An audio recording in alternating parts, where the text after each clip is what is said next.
ఓవైపు పవన్ కళ్యాణ్ ఉస్తాద్ భగత్ సింగ్ లైన్లో ఉండగానే వరుసగా వేరే సినిమాలు చేస్తూనే ఉన్నారు హరీష్ శంకర్. పవర్ స్టార్ ఉన్న బిజీకి ఈ సినిమా ఇప్పట్లో పట్టాలెక్కడం కష్టమే. అలాగని లేదని కాదు, ఖచ్చితంగా ఉంటుందని చెప్పారు మైత్రి మూవీ మేకర్స్. ఈలోపు అదే బ్యానర్లో మరో సెన్సేషనల్ సినిమాకు సిద్ధమవుతున్నారు హరీష్ శంకర్. సల్మాన్ ఖాన్ హీరోగా మైత్రి మూవీ మేకర్స్ నిర్మాణంలో హరీష్ శంకర్ ఓ సినిమాకు ప్లాన్ చేస్తున్నారు.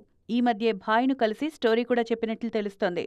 తాజాగా సల్మాన్, హరీష్, మైత్రి నవీన్ ఫోటో సోషల్ మీడియా అంతా తిరుగుతోంది. ఇక వారసుడు తర్వాత మరో సినిమా చేయని వంశీ పైడిపల్లి నెక్స్ట్ ఏకంగా అమీర్ ఖాన్ తోనే మూవీ ప్లాన్ చేస్తున్నారు. కెరీర్ అంతా స్టార్ హీరోలతోనే పనిచేస్తూ వస్తున్నారు వంశీ పైడిపల్లి. ఈసారి బాలీవుడ్ పై ఫోకస్ చేసి అక్కడ అమీర్ కు కథ చెప్పారీయన. త్వరలోనే ఈ కాంబోపై క్లారిటీ రానుంది.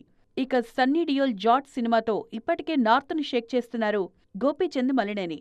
విడుదలకు ముందే ఈ చిత్రంపై అంచనాలు ఆకాశంలో ఉన్నాయి. జాట్లో సన్నీ డియోల్ను ప్రెజెంట్ చేసిన తీరు నచ్చి రిలీజ్ కు ముందే బాలీవుడ్ లో హాట్ టాపిక్ అయ్యారు గోపీచంద్. హనుమాన్ తర్వాత రణ్వీర్ సింగ్ తో బ్రహ్మరాక్షస్ సినిమా ప్లాన్ చేశారు ప్రశాంత్ వర్మ, కానీ వర్కౌట్ అవ్వలేదు.